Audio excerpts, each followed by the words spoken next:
Hello and welcome guys. Welcome to my YouTube channel. Guys हम आज पढ़ने वाले हैं क्लास 10 चैप्टर नंबर 1 रासायनिक अभिक्रिया एवं समीकरण।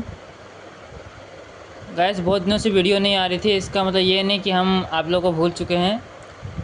कुछ समस्याएं थी, इसके कारण वीडियो आना बंद हो चुका था। अब वीडियो रेगुलर आना शुरू रहेगी। गाइस हम लोग पढ़ने वाले हैं आज रासायनिक अभिक्रिया एवं समीकरण। सबसे पहले ये समझते हैं कि अभिक्रिया किसे कहते हैं। ठीक है गाइस, अगर कोई पदार्थ अगर कुछ नए पदार्थ में बदल जाता है उसे अभिक्रिया कहते हैं। जैसे देखिए, रासायनिक अभिक्रिया जब एक या एक से अधिक पदार्थ अभिकारक। गाइस पहले ये जानिए कि अभिक्रिया के पहले जो पदार्थ होता है उसे अभिकारक कहते हैं और अभिक्रिया के बाद जो पदार्थ होता है उसे उत्पाद कहते हैं। तो देखिए, जब एक या एक से अधिक पदार्थ यानी अभिकारक परस्पर मिलकर नए तत्व या यौगिक मतलब किसी नए तत्व या यौगिक का निर्माण करती है, उसे रासायनिक अभिक्रिया कहते हैं। मतलब सिंपल सी बात है कि कोई पदार्थ है जो अभिक्रिया करके मतलब परस्पर मिल के नया तत्व या नया यौगिक बना रहा है, मतलब कुछ नया बन रहा है, उसे रासायनिक अभिक्रिया कहते हैं। ठीक है, अब है यह कि ये इसका ना बहुत सारा टाइप होता है, बहुत प्रकार होता है इसका। जैसे देखिए, संयोजन अभिक्रिया, वियोजन अभिक्रिया, विस्थापन, द्विविस्थापन, उपचयन, अपचयन, रिडॉक्स, ऊष्माशोषी, ऊष्माक्षेपी, बहुत अभिक्रिया होता है। ठीक है, तो हमारे सिलेबस में कुछ इतना ही पढ़ना है। और एक और है छेपी है ना, ऊष्माशोषी एक और है। ठीक है, इतना ही हम लोग को पढ़ना है। इसके बारे में सबसे डिटेल से पढ़ेंगे। लेकिन हम पहले ये जानो कि जो रासायनिक समीकरण है ये क्या है। देखिए गाइस, रासायनिक अभिक्रियाओं को लिखने का एक तरीका होता है। ठीक है, कि उसको लिखने का कोई तरीका होता है, वैसे नहीं कि अगर लिख देंगे। जैसे देखिए, आपने कहीं भी इस तरह देखा होगा लिखा हुआ, ये सब रासायनिक अभिक्रिया लिखने का तरीका है। ठीक है, तो इसको लिखने का लगभग 3 तरीका होता है। पहला तो ये होता है कि आप उसके नामों से लिख सकते हैं। जैसे देखिए, मैग्नीशियम, अब मैग्नीशियम में मिला ऑक्सीजन तो बना मैग्नीशियम ऑक्साइड, तो आप डायरेक्ट इसका नामों से लिख सकते हैं। ठीक है, जैसे यहाँ पे यही बात लिखा हुआ है कि जो होता है रासायनिक समीकरण को लिखने का वो 3 तरीका होता है। ठीक है, उसमें से एक होता है शब्द समीकरण, जिसमें हम शब्दों को लिखकर लिखते हैं। जैसे देखिए, किसी रासायनिक अभिक्रिया में जब हम उसमें उपस्थित तत्व या यौगिक के नाम को लिखकर समीकरण लिखते हैं तो समीकरण लिखने की यह विधि शब्द समीकरण कहलाता है। इसे मैंने बताया कि मैग्नीशियम ऑक्सीजन मैग्नीशियम ऑक्साइड बना, कार्बन ऑक्सीजन कार्बन डाइऑक्साइड बना, तो ये होता है शब्द समीकरण। ठीक है, अब दूसरा देखते हैं कंकाली, इसको या फिर उसको बोलते हैं ढांचा समीकरण। इसमें होता क्या है कि हम लोग उसके शब्द को नहीं लिखते हैं, इसके प्रतीकों को लिखते हैं। ठीक है, इसे देखिए H2 + O2 H2O। लेकिन प्रॉब्लम इसमें ये होता है कि ये संतुलित नहीं होता तो इसमें रासायनिक पदार्थों का प्रतीक होता है। ठीक है, लेकिन इसमें ये संतुलित नहीं होता है। अब संतुलित देखिए, अब संतुलित नहीं है लेकिन रासायनिक अभिक्रिया के प्रतीकों को लिखा गया है, इसलिए इसे हम लोग बोलते हैं कि ये एक कंकाली या ढांचा समीकरण है। इसको इंग्लिश में शायद इसको इंग्लिश में बोलते हैं स्केलेटन समीकरण। ठीक है, और तीसरा है हमारे पास यहाँ पे संतुलित समीकरण। गाइस ये थोड़ा इम्पोर्टेंट है। इसमें है यह कि इसमें हम तो पदार्थों का हम प्रतीक को लिखते ही हैं। ठीक है, लेकिन उसको हम लोग बैलेंस करते हैं, उसको हम लोग संतुलित करते हैं। जैसे देखिए, जब किसी अभिक्रिया में हम तत्व या यौगिक के प्रतीक को लिखकर तथा उसे संतुलित करते हैं द्रव्यमान संरक्षण के सिद्धांत से, तो ऐसे संतुलित समीकरण को संतुलित समीकरण कहते हैं। मतलब गाइस आपको समझने में थोड़ी दिक्कत हुआ होगा, सॉरी गाइस। देखिए, सबसे पहले हम लोग को लिखना पड़ता है जो अभिक्रिया से। देखिए, आप लोगों को पता है, हम लोग को पता है कि हाइड्रोजन और ऑक्सीजन को मिलने से बनता है पानी। ठीक है, तो हाइड्रोजन को क्या लिखते हैं H2 लिखते हैं, ऑक्सीजन को क्या लिखते हैं O2 लिखते हैं। क्योंकि ये वैसे होता तो H है, होता तो O है, लेकिन ये एडजस्ट करता है, ये होता है H2 के फॉर्म में, ये होता है O2 के फॉर्म में, इसलिए ऐसा ही लिखते हैं। ठीक है, क्योंकि देखिए जिस तरह यहाँ पर लिखे हैं। अब है क्या कि देखिए, यहाँ पे 2 हाइड्रोजन, तो यहाँ देखिए भाई यहाँ पे ऑक्सीजन हाइड्रोजन 2 है, यहाँ पे हाइड्रोजन 2 है, यहाँ ऑक्सीजन तो 2 है, यहाँ ऑक्सीजन एक ही है, मतलब ये संतुलित नहीं है। इसको बस संतुलित करना होता है। देखिए तो यहाँ पे हाइड्रोजन 2 है, यहाँ पे हाइड्रोजन यहाँ पे ऑक्सीजन 2 है, यहाँ पे हाइड्रोजन 2 है, यहाँ ऑक्सीजन एक ही है। तो भाई यहाँ पे तो 2 है, यहाँ पे एक ही होना चाहिए, दोनों तरफ बराबर, द्रव्यमान संरक्षण के सिद्धांत से। इसको बराबर करने के लिए संतुलित देखिए हम यहाँ पे लिखे 2, ठीक है। तो ये होता क्या है, इधर जो होता है ये इसी मल्टीप्लाई होता है, मतलब ये 2 दूना 4, अब हाइड्रोजन हो गया 4, तो देखिए 2 दूना 4 हो गया ना, हाइड्रोजन 4 हो गया। अब देखिए ऑक्सीजन यहाँ पे 2 है, और यहाँ पे देखिए ये गुना होगा इससे भी, ठीक है। तो कितना हो गया, 2 इंटू ऑक्सीजन, मतलब 2 ऑक्सीजन हो गया और 4 हाइड्रोजन हो गया। यहाँ पे देखिए 4 हाइड्रोजन और 2 ऑक्सीजन, मतलब संतुलित हो गया, ठीक है। अगर हम किसी को संतुलित कर देते हैं तो इसे संतुलित रासायनिक अभिक्रिया कहते हैं, ठीक है, समीकरण कहते हैं, सॉरी माफ़ कीजिएगा। दूसरा यही पे है 2FeSO4 Fe2O3 Fe3 और Fe2, मतलब ये है फेरस सल्फेट, ये टूटता है फेरस ऑक्साइड में, सल्फर डाइऑक्साइड और सल्फर ट्राइऑक्साइड, ठीक है। ये ट्राइऑक्साइड है, ये डाइऑक्साइड है। गाइस आप देख सकते हैं ये पूरा संतुलित है। आपको बिलीव नहीं हो रहा है तो आप चेक कर सकते हैं, ठीक है। अब यहाँ पे कुछ गाइस देखिए अब अभिकारक क्या होता है, मैंने बताया था आपको, फिर भी सुन लीजिए। रासायनिक अभिक्रिया के पहले जो तत्व या यौगिक होते हैं उसे अभिकारक कहते हैं। देखिए गाइस यहाँ पे हमारे पास हाइड्रोजन है, ऑक्सीजन है, बाद में मिलकर बना है हाइड्रोजन ऑक्साइड यानी वाटर यानी पानी। लेकिन देखिए ये दोनों तो अभिक्रिया के पहले था ना, तो इसे हम लोग बोलते हैं अभिकारक, और ये जब अभिक्रिया के बाद जो बनता है इसे हम लोग बोलते हैं उत्पाद। जैसे यहाँ पे ये अभिकारक है और ये बना हमारा उत्पाद, ये उत्पाद बना, ठीक है। आप लोग को तो ये सिर्फ समझ में आ रहा होगा कि बहुत बेसिक सी बातें है, तो कुछ बताने की ज़रूरत है नहीं। नीचे कुछ लिखा हुआ है कि रासायनिक, अच्छा ये मैं बता ही देता हूँ, ठीक है, डायरेक्ट बता देता हूँ कि गाइस देखिए हमने तो ये संतुलित कर दिया, ठीक है। अब प्रॉब्लम क्या होता है कि हम लोग इसको दिखाना होता है ना कि ये किस फॉर्म में है, मतलब किस अवस्था में है। जैसे देखिए जैसे कोई भी चीज़ या तो ठोस होता है, या तो द्रव होता है, या तो गैस होता है, या फिर पानी में घुला हुआ होता है, ठीक है, उसे एक्वस बोलते हैं, एक्वस AQ, पानी में घुला हुआ, ठीक है। तो ये 4 चीज़ें होता है, हमें दिखाना होता है कि कोई चीज़ कैसा देखिए यहाँ पे CO कार्बन मोनोऑक्साइड या गैसियस फॉर्म में होता है, ठीक है। और यहाँ पे देखिए हाइड्रोजन गैस गैसियस फॉर्म में ये भी होता है, ठीक है, दोनों गैस फॉर्म में होता है और दोनों मिलकर बनता है CH3OH, ठीक है। ये होता है लिक्विड में, मतलब ये बताया है कि ये गैस होता है, फिर बनता है, वो बनता है द्रव्य, ठीक है। यहाँ बताया हुआ है कि देखिए ये जो है ये अभिकारक है, बताया हुआ है कि ये जो है दोनों सॉरी ये जो है ये उत्पाद है, ठीक है। अब यहाँ बताया हुआ कि ये लिक्विड और गैस, ये जो गैस है ये तीनों जो है वो अवस्थाओं को बताया गया है। आप लोगों को क्लियर दिख नहीं रहा होगा, सॉरी। हाँ, और उसके बाद गाइस और भी कुछ बताया जाता है, कभी कभी ताप दाब आदि को बताया जाता है। देखिए यहाँ पे बताया हुआ है कि 340 ATM दाब होना चाहिए तभी ये होगा। जैसे होता है ना कि विद्युत से ही होगा या फिर हीट से होगा, तो फिर यहाँ पे लिखा होता है, ठीक है। इसके बारे में मैं आगे समझा दूंगा, चिंता मत कीजिए। मतलब इतना समझिए उत्पाद क्या होता है, अभिकारक क्या होता है, अवस्थाएँ क्या होती है, इतना समझ में आ गया ना, काम काफ़ी है, इतना ही काम था। अब हम लोग पढ़ने वाले हैं रासायनिक अभिक्रिया, जो हम पढ़े थे ना कि 7-8 टाइप का होता है, संयोजन वियोजन आदि, वही सब पढ़ने वाले हैं। जैसे देखिए सबसे पहला था हमारा संयोजन अभिक्रिया। गाइस इसको थोड़ा ध्यान से देख लीजिएगा क्योंकि ये बहुत बेसिक है। गाइस ये जो संयोजन अभिक्रिया है ये बहुत बेसिक है, लेकिन ये थोड़ा इंपॉर्टेंट क्योंकि एग्जाम में तो इससे एक आध क्वेश्चन तो पूछ ही देता है, ठीक है। इसे थोड़ा जान लीजिए, बहुत बेसिक, बहुत ईजी है, कोई दिक्कत नहीं इसमें। जब किसी रासायनिक अभिक्रिया में अभिकारक तत्व या यौगिक मिलकर एकल उत्पाद का निर्माण करता है उसे संयोजन अभिक्रिया कहते हैं। मतलब गाइस इतना समझो कि गाइस 2 तत्व होगा या फिर यौगिक, कुछ भी हो सकता है, ठीक है। मतलब 2 होगा तत्व या यौगिक, मतलब अभिकारक, ठीक है। बताया था ना इधर की चीज़ों को अभिकारक बोलते हैं। तो 2 तत्व यौगिक होगा, अब वो मिलेगा तो ये मिलकर बनता है कोई पदार्थ बनेगा, लेकिन वो एक ही पदार्थ बनेगा, एक ही बनेगा, ठीक है, एक से 2 नहीं बन जाएगा, ठीक है। इसे देखिए यहाँ पे हम लोगों ने देखा था कि ये जब टूटता है देखिए 1 2 3 बनाता था, ऐसा कुछ नहीं होगा, ठीक है। इसमें जैसा होता है कि मिलकर बनेगा मात्र एक ही। देखिए यहाँ पे मैग्नीशियम जो है वो सॉलिड है, मतलब ठोस है, ऑक्सीजन गैस है, दोनों को हीट दिया जाता है, हीट। अब मैग्नीशियम को आप जलाइएगा ऑक्सीजन की उपस्थिति में तो बनता है मैग्नीशियम ऑक्साइड, ये भी होता है सॉलिड, ठीक है।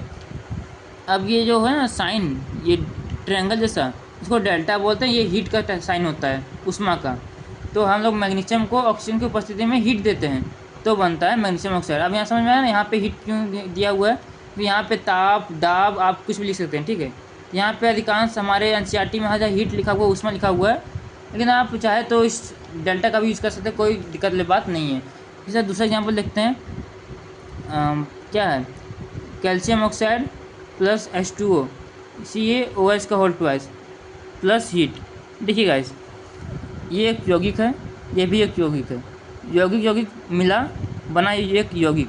लेकिन गाइस देखिए एक ही बना, ठीक है। अब देखिए आप बोलिएगा कि यहाँ पे हीट भी है, तो हीट कोई पदार्थ नहीं है, ठीक है, हीट कोई पदार्थ नहीं है, चलेगा, हीट रहे, हीट ही रहता है, ठीक है, जनरली। तो हीट रहे कोई दिक्कत वाली बात नहीं है, हीट तो चलता ही है, ठीक है, ये कोई बड़ी बात नहीं है। अगला है CO प्लस H2, ये जब मिलता है तो CH3OH, ये आप मैंने बताया ही था। देखिए ये भी दोनों मिला तो मात्र एक ही बना। अब कुछ बताना है जो आप जान लीजिए, ये होता है CaO, इसको बोलते हैं कैल्शियम ऑक्साइड, इसको बोलते हैं बिना बुझा हुआ चूना भी इसे बोलते हैं, ठीक है। अब ये होता है, अब देखिए इसमें जब डाला जाता है H2O तो ये बनता है CaOH का होल ट्वाइस, ठीक है, इसको बोलते हैं बुझा हुआ चूना। अब इसका क्या होता है, इसमें इसका ना हम लोग घर में पोताई करते हैं, पोताई मतलब जब घर में सफ़ेदी करना होता है ना तो इसी का करते हैं, ठीक है, ये याद रखिएगा कोई पूछ दे। अब ये जब इसको जब पोताई करते हैं, ठीक है, तब ये होता है क्या है, जब हम इसको दीवार पर लगा दिए, अब ये क्या करता है कि वायुमंडल में जो 0.003% उपस्थित जो कार्बन डाइऑक्साइड है ये उससे अभिक्रिया करता है, ठीक है, और बनता है CaCO3, इसको बोलते हैं कैल्शियम कार्बोनेट। इसमें साथ ही बनाता है ये H2O। अब ये H2O क्या होता है, दीवार से जल जो होता है ये H2O ये वाष्पित हो जाता है, बचता है CaCO3। अब यही होता है जो हमारे घरों में लगा होता है, ठीक है, इसको हम लोग कैल्शियम कार्बोनेट बोलते हैं। और एक और बात, संगमरमर का सूत्र भी यही होता है, मतलब इसे ही संगमरमर कहते हैं, ठीक है। इतना तो बातें क्लियर हो गया होगा, कोई दिक्कत वाली बात नहीं है। लेकिन चलिए ठीक है गाइस, एक एक्स्ट्रा बात बता दूं कि ये जो अभिक्रिया है ये एक संयोजन अभिक्रिया नहीं है। अब क्यों नहीं है वो मैं कभी बाद में बताऊंगा, लेकिन एनसीईआरटी में दिया हुआ है तो फिर आप इसे मानिए, यही सही है, लेकिन ये सही नहीं है। खैर इसको दूर अभी थोड़ा साइड करते हैं, अगला आते हैं। अगला है वियोजन अभिक्रिया, मतलब इसे हम इसका उल्टा, तो इसमें था ना दो मिलकर एक बनता है, इसमें उल्टा है, एक टूटकर दो या दो से अधिक बनेगा। ये हम देखिए, जब किसी अभिक्रिया में अभिकारक जटिल यौगिक टूटकर एक या एक से अधिक उत्पाद तत्व यौगिक में तत्व यौगिक का निर्माण करता है, उसे वियोजन अभिक्रिया कहते हैं। मतलब सिंपल सी बात है कि जब एक जटिल यौगिक, मतलब यौगिक जो है वो थोड़ा कठोर, थोड़ा जटिल है, मतलब वो जल्दी टूटता नहीं है, वो टूटकर दो या दो से अधिक तत्व या यौगिक का निर्माण करता है, उसे हम लोग वियोजन अभिक्रिया कहते हैं। जैसे देखिए यहाँ पे एक यौगिक है, जटिल यौगिक, ये टूटता है किससे, हीट देने पर टूट जाता है, मतलब उष्मा देने पे, जलाने पे।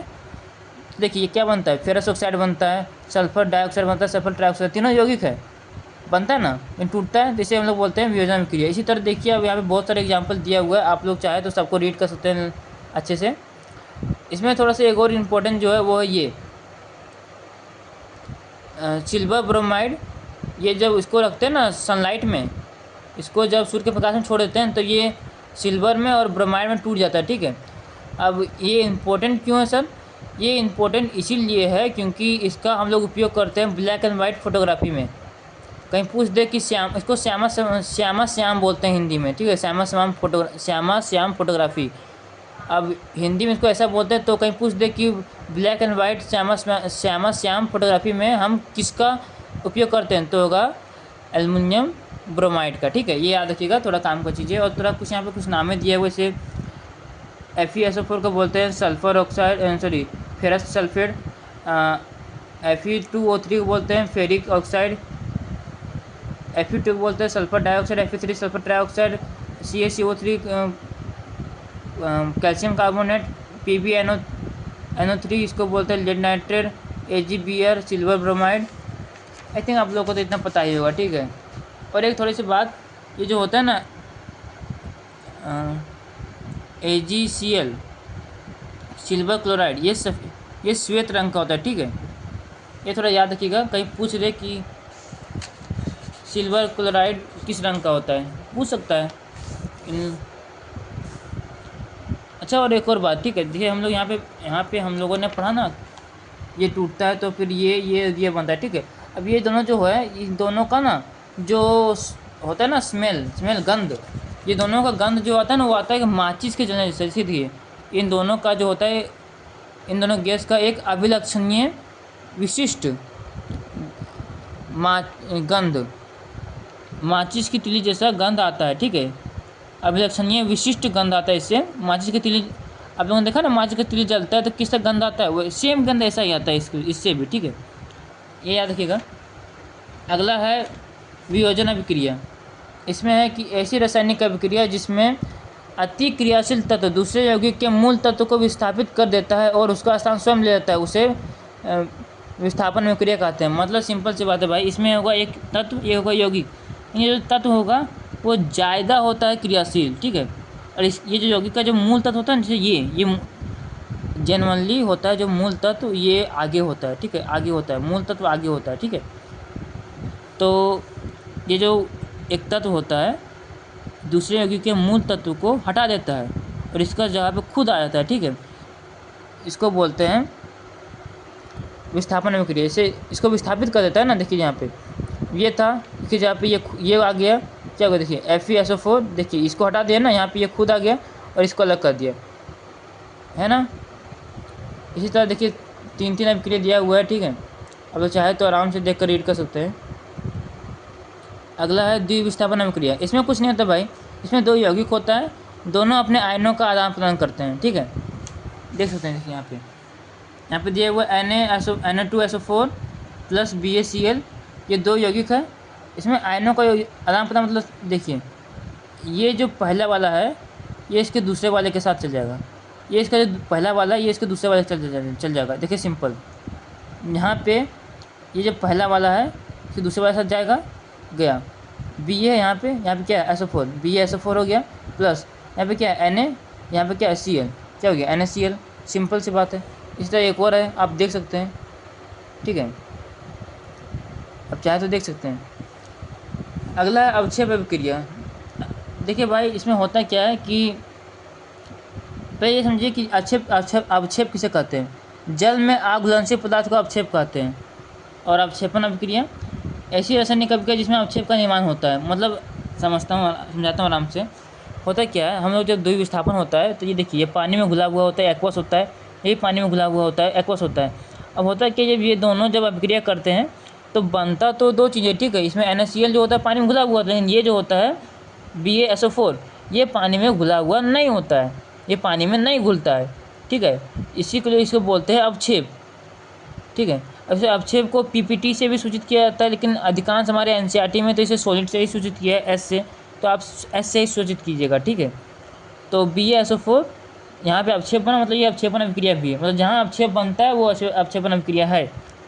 यहाँ पे भी अवक्षेप बना, अवक्षेप मतलब समझ रहे हैं ना, जो चीज़ पानी में नहीं घुला। जैसे देखिए ये जब अभिक्रिया करता है इससे तो भी बनता है ये और ये, लेकिन ये पानी में घुला हुआ होता है, ये पानी में नहीं घुलता है, इसे अवक्षेप बोलते हैं। इसी तरह सेम इसमें होता है, ये अभिक्रिया करता है इससे तो ये बनता है और ये बनता है, तो ये पानी में घुला हुआ होता है, लेकिन ये घुलता नहीं है, इसीलिए इसको भी आप बोल सकते हैं अवक्षेपण अभिक्रिया। अब अगला आता है अपचयन या उपचयन, इसको बोलते हैं ऑक्सीडेशन एंड रिडक्शन। सिंपल सी बात है भाई, किसी अभिक्रिया में अगर ऑक्सीजन की वृद्धि हो रहा है या हाइड्रोजन का ह्रास हो रहा है उसको हम लोग बोलते हैं उपचयन अभिक्रिया, ठीक है। अगर इसका उल्टा हुआ, ऑक्सीजन का ह्रास हुआ और हाइड्रोजन की वृद्धि हुआ तो उसको बोलते हैं हम लोग अपचयन अभिक्रिया। मतलब सिंपल सी बात है, ऑक्सीजन बढ़ा और हाइड्रोजन घटा, ऑक्सीजन बढ़ा या हाइड्रोजन घटा उसको ऑक्सीडेशन बोलते हैं, या फिर इसको बोलते हैं उपचयन। इसका उल्टा हुआ, अगर ऑक्सीजन घटा और हाइड्रोजन बढ़ा इसको बोलते हैं हम लोग अपचयन। सिंपल सी बात है। यहाँ पे दिखाता हूँ कुछ एग्जांपल्स। जैसे कॉपर में ऑक्सीजन जाता है तो बनता है कॉपर ऑक्साइड, मतलब यहाँ पे ऑक्सीजन मिला, ठीक है, ऑक्सीजन बढ़ा तो क्या हो जाएगा ऑक्सीडेशन यानी उपचयन, ठीक है। अब यहाँ पे क्या हुआ देखिए, यहाँ पे कॉपर ऑक्साइड था, इसमें हम लोग हीट दिए तो ये क्या बना कॉपर प्लस H2O, मतलब देखिए यहाँ पे कॉपर से ऑक्सीजन दूर हो गया, मतलब कॉपर से ऑक्सीजन का ह्रास हुआ, ऑक्सीजन कमी हुआ। तो जब कॉपर से ऑक्सीजन की कमी होगा तो क्या बोलेंगे हम लोग, इसका हो गया अपचयन यानी रिडक्शन। लेकिन हाइड्रोजन में तो ऑक्सीजन बढ़ा, हाइड्रोजन में तो ऑक्सीजन आया, तो क्या बोलेंगे हाइड्रोजन का उपचयन हुआ, मतलब यहाँ पे दो चीज़ हो रहा है, ठीक है, अपचयन भी उपचयन भी। अब एक और अभिक्रिया बताया गया है, इसमें होता है कि इसको बोलते हैं रिडॉक्स अभिक्रिया, मतलब ऐसा अभिक्रिया जिसमें दोनों हो, अपचयन भी उपचयन भी, उसे हम लोग बोलते हैं रिडॉक्स। ये देखिए सेम बात मैंने अभी बताया कि CuO कॉपर ऑक्साइड और हाइड्रोजन, ठीक है। इसी तरह देखिए ZnO plus C, Zn plus OC, sorry CO, देखिए यहाँ पे क्या था ZnO जिंक ऑक्साइड था, ठीक है, यहाँ पे कार्बन क्लियर था। देखिए यहाँ पे हुआ क्या, यहाँ से ऑक्सीजन घटा तो क्या हो गया अपचयन हुआ इसका। अब क्या हुआ देखिए यहाँ पे कार्बन में ऑक्सीजन बढ़ा है, ठीक है, कार्बन में ऑक्सीजन मिला है, क्या हो जाएगा इसका उपचयन हुआ। उपचयन मतलब क्या होता है ऑक्सीजन का आना, और अपचयन मतलब क्या होता है ऑक्सीजन का जाना। देखिए यहाँ पे ऑक्सीजन गया भी ऑक्सीजन आया भी है, इसमें ऑक्सीजन गया इससे ऑक्सीजन आया है ना, इसलिए ये रिडॉक्स मतलब दोनों होना चाहिए, ठीक है। देखिए यहाँ पे भी देखिए यहाँ पे भी दोनों हुआ है, ठीक है, यहाँ पे भी दोनों हुआ है, अब ध्यान से देख सकते हैं। अगला है कि इसका थोड़ा बहुत यूज़ है, ठीक है, इसमें अच्छा कुछ और बातें पहले सुनिए। यहाँ पे बताया हुआ है कि जब कोई धातु अपने आसपास अम्ल आर्द्रता आदि के संपर्क में आता है तो ये संसारित होते हैं और इस प्रक्रिया को संसारण कहते हैं। देखिए भाई कोई भी जो धातु है, धातु समझते हो ना, क्लास 8 में पढ़े हो गए, जैसे लोहा धातु है ना, चांदी धातु है, सोना धातु है ना, तो जो धातुएं होता है वो अगर अम्ल के संपर्क में आता है या फिर आर्द्रता के संपर्क में, आर्द्रता मतलब क्या नमी होता है ना पानी में, सॉरी जल माफ़ कीजिएगा, वायुमंडल में होता है ना नमी, उसी को आर्द्रता बोलते हैं, ठीक है, मतलब उस सब के संपर्क में आता है, ठीक है, तो उससे वो संसारित होता है। संसारित होता है मतलब वो ना उसमें धीरे धीरे जंग लेने लगता है, ठीक है, जंग लगना, समझ रहे हो ना, जंग लगना। आप लोगों ने देखा होगा कि लोहे में जंग लग जाता है, तो ये आप लोग पता होगा, ठीक है, कोई बड़ी चीज़ नहीं है। अब ये जो होने का विक्रिया है ना, जो ऐसा होता है ना, इसे हम लोग बोलते हैं संसारण, ठीक है। इसमें कुछ बताया गया है कि देखिए जब फेरस यानी लोहा में जब इसका विक्रिया जब इसका होता है संसारित, ये फेरस ऑक्साइड बन जाता है लालिमा युक्त भूरा रंग, मतलब इसका जो रंग होता है वो लालिमा युक्त भूरा रंग होता है। आपने देखा होगा कि कहीं पे लोहा है वो अगर आर्द्रता के संपर्क में आता है तो ये होता है क्या पता है कि इसमें जो होता है ये अभिक्रिया का जाता है ऑक्सीजन से, बन जाता है फेरस ऑक्साइड, मतलब इसको बोलते हैं जंक, पता होगा आप लोग को, बहुत बेसिक सी बातें मैं बता रहा हूँ। इसका रंग भी आप लोगों को पता होगा लालिमा युक्त भूरा रंग। इसी तरह देखिए ये Ag में भी होता है यानी, और ये कॉपर में भी होता है, ठीक है, ये सिल्वर में भी होता है, कॉपर में भी होता है, बहुत सारी चीज़ों में होता है, ठीक है, इसका अलग अलग रंग होता है सबका। आगे कुछ दिया हुआ है, वसायुक्त एवं तेल खाद्य पदार्थ मंद गति से उपचयन हो जाते हैं जिससे इसका स्वाद खराब हो जाता है तथा अधिक समय बाद उसे खाद्य पदार्थ से गंध आने लगती है, उस खाद्य पदार्थ से गंध आने लगती है।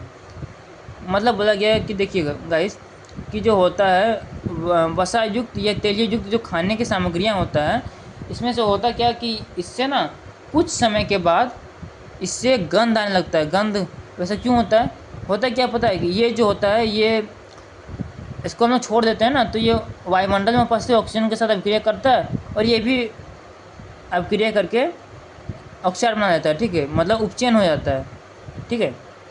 अब ऑक्साइड बनेगा तो ये स्वाद को खराब करेगा ही, ठीक है, इससे ये खाना खराब हो जाता है।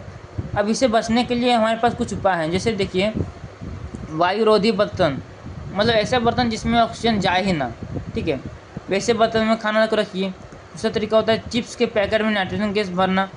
ये होता है ना, आप देखे होंगे कि अगर हम लोग देखिए जो हम लोग पैकेट में आता है हम लोग का चिप्स, अब उसमें डेट लगभग 2-3 महीने का तो होता ही है, ठीक है। अब इतना दिन वो सही रह रखा जाता है, लेकिन जबकि हमारा घर का खाना तो एक दिन में ही ख़राब हो जाता है। इसका रीज़न होता है कि वो लोग ऑक्सीजन को भरते नहीं, वहाँ पे उन लोग नाइट्रोजन को भरते हैं, ठीक है।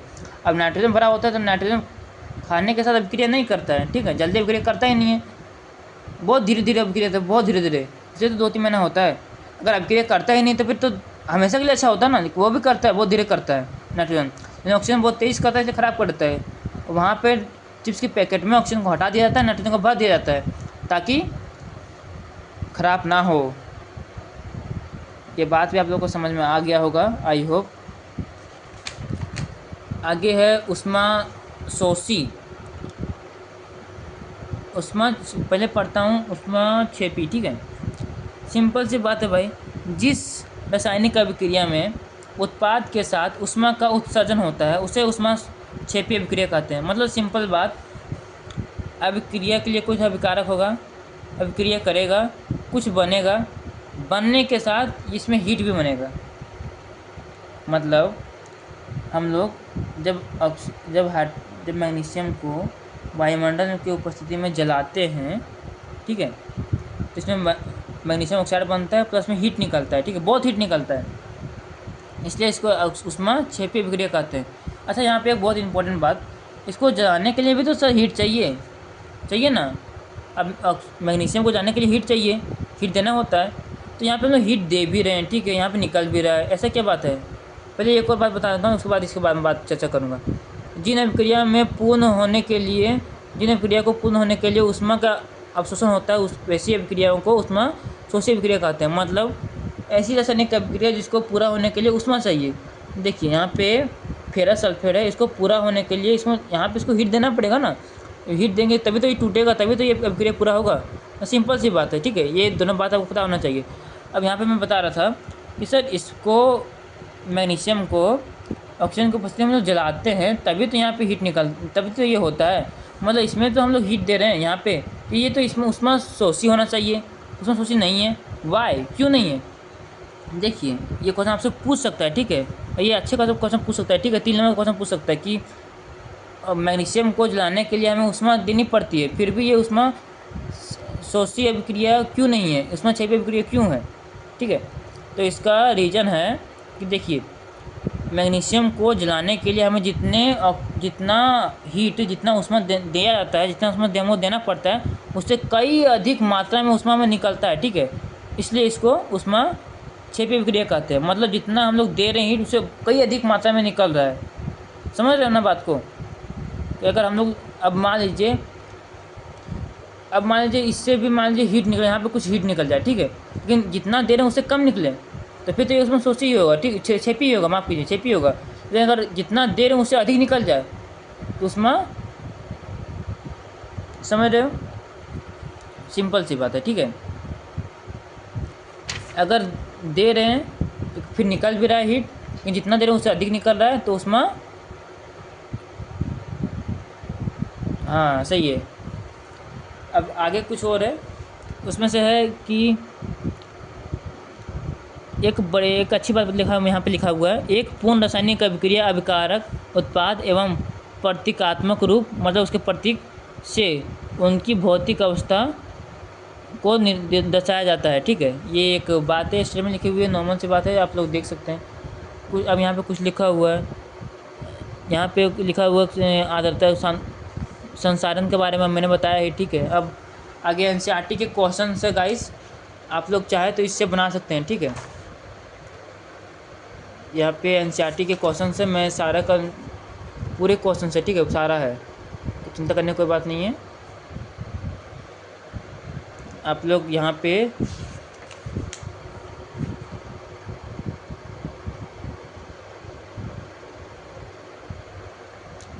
उम्मीद करता हूँ गाइस आप लोगों को ये वीडियो बहुत अच्छा लगा होगा।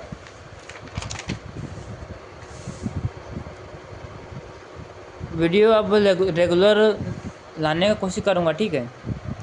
बीच में कुछ दिन दिक्कत हो गया था, वो माफ़ी चाहता हूँ उसके लिए, लेकिन अब कोशिश करूँगा कि वीडियो को रेगुलरली लाता रहूँ, ठीक है।